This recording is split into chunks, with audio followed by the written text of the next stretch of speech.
அனைவருக்கும் வணக்கம். இன்றைய பதிவில் 350 ஆண்டுகள் வாழ்ந்து பல அற்புதங்கள் நிகழ்த்திய குழந்தையானந்த சுவாமிகளை பற்றி தான் பார்க்க போகிறோம். ஸ்ரீ குழந்தையானந்த சுவாமிகள் மதுரை மீனாட்சியோட அருந்தவ புதல்வர் அப்படின்னு சொல்லலாம். இவர் மதுரைக்கு பக்கத்தில் இருக்கிற சமயநல்லூரில் அண்ணா சுவாமி சர்மா திரிபுர சுந்தரின்னு ஒரு தம்பதிகள் வாழ்ந்துட்டு வர்றாங்க. நல்ல செல்வ செழிப்பான குடும்பம், அதீத தெய்வீக நம்பிக்கை இருக்குது. அன்னதானம், ஏழை எளிய மக்களுக்கு வாரி வழங்கும் சுவாபம், இது எல்லாமே அந்த தம்பதிக்கு இருந்தாலும் குழந்தை பாக்கியம் மட்டும் இல்லை. திரிபுர சுந்தரி அம்மையார் ஒரு தடவை மதுரைக்கு வந்து மீனாட்சி அம்மா கிட்ட மனமுருகி வேண்டிக்கிறாங்க. தாயே, எனக்கு குழந்தை பாக்கியம் கொடு, அதை எனக்கு குழந்தை பிறந்ததுன்னா அதை நான் உங்ககிட்டயே நான் விட்டுடுறேன், நீயே வந்து அந்த குழந்தைக்கு தாயாக இருந்து வளரு அப்படின்னு சொல்லிட்டு கண்ணீர் விட்டு மனமுருகி வேண்டிக்கிறாங்க. அவங்களோட வேண்டுதல் பலனாக 1க்கு 2 குழந்தையாக ரெட்டை குழந்தைகளை கொடுக்குறாங்க அன்னை மீனாட்சி. இந்த ரெட்டை குழந்தைகளில் எந்த குழந்தைய அம்மனுக்கு அர்ப்பணிக்கிறது அப்படின்னு ஒரு குழப்பம் வருது. அதை அன்னையே தீர்மானிக்கட்டும் அப்படின்ட்டு 2 குழந்தைங்களையும் தூக்கிக்கிட்டு மதுரை மீனாட்சி அம்மன் ஆலயத்துக்கு போகிறாங்க. அப்போ ஆலய அர்ச்சகருக்கு அருள் வருது. காலில் சங்கு சக்கரம் இருக்கிற குழந்தைய இங்கே விட்டுட்டு போ அப்படின்னு ஆணை சொல்லுது. அதன்படி அந்த குழந்தைய வந்து அன்னை மீனாட்சிகிட்ட ஒப்படைச்சிட்டு இன்னொரு குழந்தைய வந்து அவங்க தான் வளர்த்துக்கிட்டு வர்றாங்க. குழந்தைக்கு ராஜகோபாலன்னு பேர் வச்சு அன்னை மீனாட்சியோட அருளாலும் அர்ச்சகர்களோட ஆதரவாலும் அந்த கோவில்லையே குழந்தை வளர்ந்துட்டு வருது. கோயிலில் வளர்ந்த அந்த குழந்தைய குழந்தை சாமின்னு தான் பக்தர்கள் எல்லாரும் அழைச்சாங்க. அங்கே உரிய வயது வந்ததும் தீட்சை நாமமும் சூட்டப்படுது. சித்தர்கள் மூலம் யோக மந்திரங்கள், பட்சி யோகம், நந்தி வித்தை, இது மாதிரி எல்லா சித்துக்களையும் சின்ன வயதிலேயே அந்த குழந்தை கற்றுக்குது. இந்த சிறுவனை வந்து வடநாட்டிலேருந்து ஒரு சமயம் கணபதி பாபான்ற மகான் வர்றார் ஆலயத்துக்கு. அவர் வந்து இந்த குழந்தை சாமியை தன்னோட சீடராக ஏற்றுக்கிட்டு சந்நியாசமும் கொடுக்குறாரு. இந்த குழந்தை சாமியோட 16வது வயதில் அவரோட தாயும் தந்தையும் காலமாயிடுறாங்க. அதுக்கு பிறகு அவங்க வடது திசை நோக்கி பயணமாகி காசிக்கு போகிறாரு. அங்கே வந்து திரைலிங்க சுவாமிகள் அப்படின்ற பேரோட கடுமையாக தவம் செய்கிறாரு. திரைலிங்க சுவாமிகள் அப்படின்ற பேரோடைய அவர் 150 ஆண்டு காலம் அங்கே வாழ்ந்ததாக தெரியுது. அதுக்கு பிறகு சமாதி ஆகிறாரு. ஸ்ரீ குழந்தையானந்த சுவாமிகள் பல இடங்களில் ஜீவசமாதியானதாக குறிப்பிடப்படுகின்றார். இந்த மகான் 2வது அவதாரமாக மீண்டும் காசியில் தோன்றி வாழ்ந்து நேபாளத்தில் ஜீவசமாதி ஆனார். பின் தென்காசியில் குழந்தை வேலப்பராக தோன்றி வாழ்ந்து பல்வேறு அற்புதங்களை செய்து அங்கேயே ஜீவசமாதி ஆனார். அதற்கு பிறகு மதுரையில் தோன்றினார்.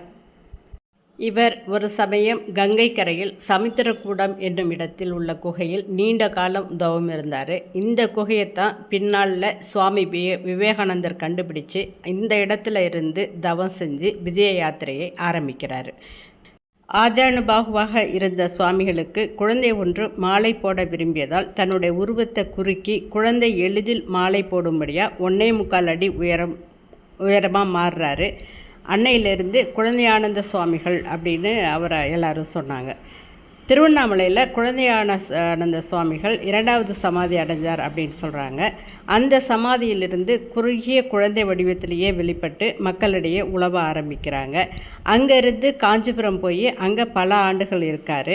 மக்களின் நோய் தீர்ப்பதும் ஆன்மீக கருத்துக்களை தம்மை தேடி வருபவர்களுக்கு உபதேசிப்பாக இருக்கிறார். அங்கே தென்காசியில் தன்னோட பக்தரான கதிர்வேலன் வீட்டில் 3வது சமாதியை அடையிறாரு.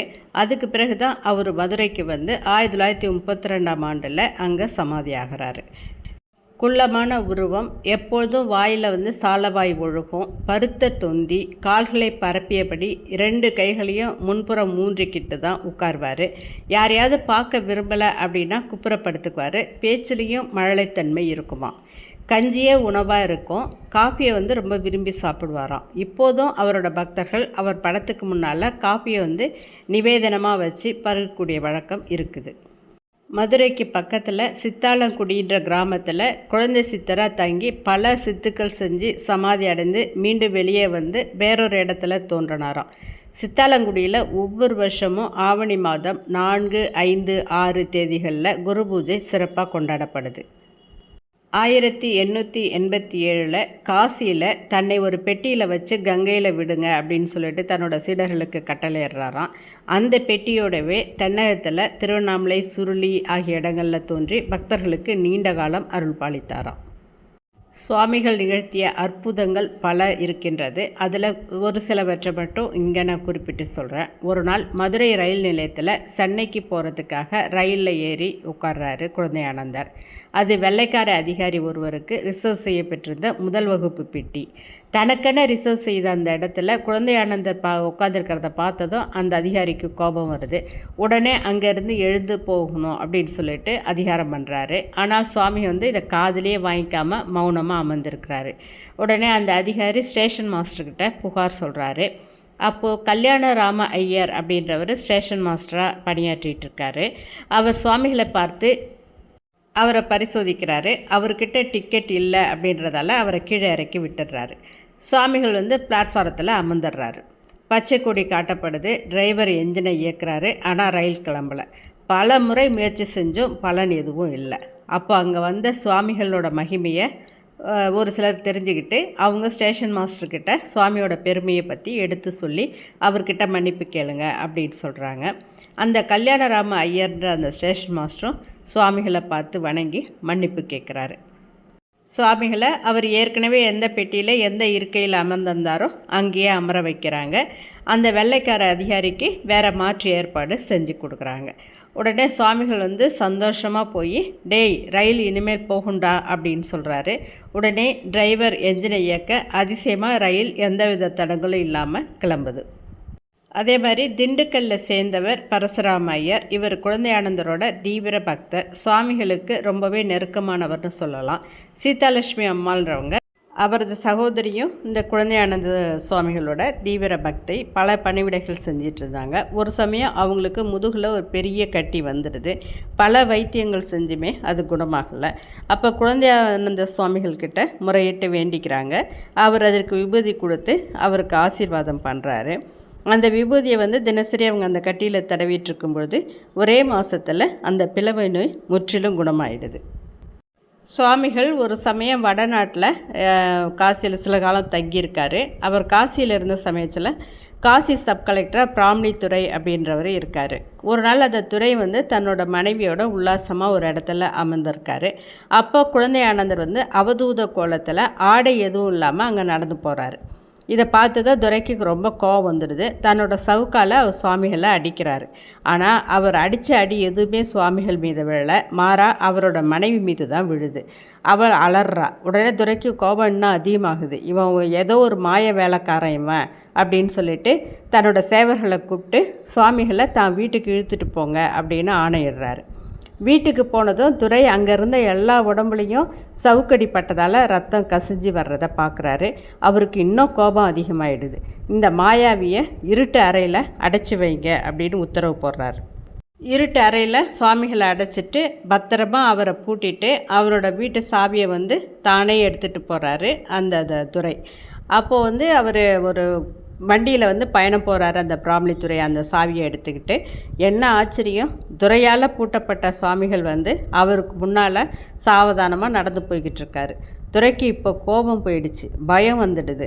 பக்கத்தில் இருந்தவங்ககிட்ட விசாரிக்கிறாரு. அவங்க சுவாமிகளோட மகிமையை பற்றி எடுத்து சொல்கிறாங்க. அவர் மகா பெரியவர், நீங்கள் செஞ்சது பெரிய அபச்சாரம், அவர்கிட்ட மன்னிப்பு கேளுங்க அப்படின்னு சொல்கிறாங்க. பிராமணித்துறையும் சுவாமிகளை வணங்கி தான் தெரியாமல் தப்பு செஞ்சுட்டேன் மன்னிச்சுக்கோங்க அப்படின்னு சொல்லிட்டு கேட்குறாரு. சுவாமிகளும் கருணையோடு அவருக்கு அனுகிரகம் செய்கிறாரு. தன்னோட நன்றியை தெரிவிக்கும் விதமாக தன்னோட அஞ்ஞானம் நீக்கிய அந்த தினத்தை நினைவுகூறும் விதமாகவும் ஆண்டுதோறும் சுவாமிகளுக்கு ஆராதனை நடத்துறதுக்கு அவர் ஒரு கட்டளையை காசியில் ஏற்படுத்துகிறாரு. இன்றைக்கும் அந்த குறிப்பிட்ட தினத்தில் அவரது கட்டளை தொடர்ந்து நடக்குது.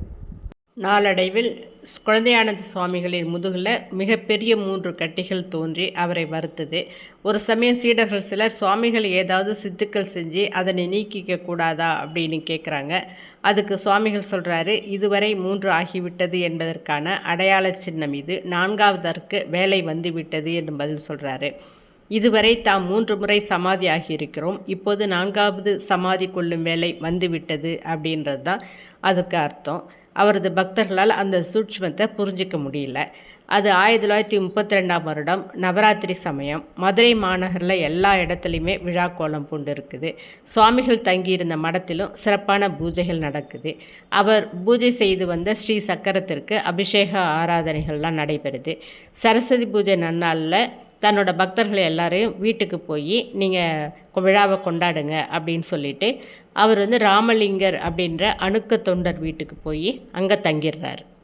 அன்னைக்கு விஜயதசமின்றதால அந்த வீட்டில் பூஜைகள் நடந்துகிட்ருக்குது. கீழே பூஜைகள் நடக்குது. சுவாமிகள் மாடியில் போய் படுத்துக்கிறாரு. பூஜை முடிகிறதுக்கு மதியத்துக்கு மேலே ஆயிடுது. அபிஷேக பாலை எடுத்துக்கிட்டு ராமலிங்க ஐயரும் அவரோட தாயாரும் மாடிக்கு போகிறாங்க. சுவாமிகள் தூங்கிட்டுருக்காங்க. 2 தடவை கூப்பிட்டும் பதில் இல்லை. மறுபடியும் சத்தமாக கூப்பிட்டு சுவாமி கண்ணை திறந்து பார்க்குறாரு. 2 வாய் பால் உள்ளே போகுது அவருக்கு. 3வது வாய்ப்பால் வெளியில் வழிஞ்சிடுது. சுவாமிகள் தனது சுவாசத்தை வெளிவிடாமல் அடக்கிக்கிட்டு மகா சமாதி ஆகிறாரு. திருமந்திர முறைப்படி சடங்குகள் நடந்து மதுரை அரசரடியில் அவருக்கு சமாதி அமைக்கப்படுது. மதுரை அரசரடியில் அமைஞ்சிருக்கிற இவரோட சமாதி ஆலயத்திலிருந்து இன்றைக்கும் சூட்சும ரீதியாக பக்தர்களுக்கு ஸ்ரீமத் குழந்தையானந்த சுவாமிகள் உதவி செஞ்சுட்டு வர்றாரு அப்படின்றது அடியவர்களோட நம்பிக்கையாக இருக்குது. பிறப்பும் இறப்புமாய் தோன்றி மறையும் இந்த மானுட பெருங்கூட்டத்தில் எங்கே பிறந்து எந்த பேரில் சுவாமிகள் இப்பொழுதும் உழவிக்கிட்டு இருக்காரோ அது யாருக்கும் தெரியாது. மகானை மனப்பூர்வமாக வழிபடுபவர்களுக்கு எல்லா நன்மைகளும் ஏற்படும் அப்படின்றது உண்மை. இந்த பதிவு உங்களுக்கு பிடிச்சிருந்ததுன்னா லைக் பண்ணுங்கள், ஷேர் பண்ணுங்கள், சேனலை சப்ஸ்கிரைப் பண்ணுங்கள். நன்றி, வணக்கம்.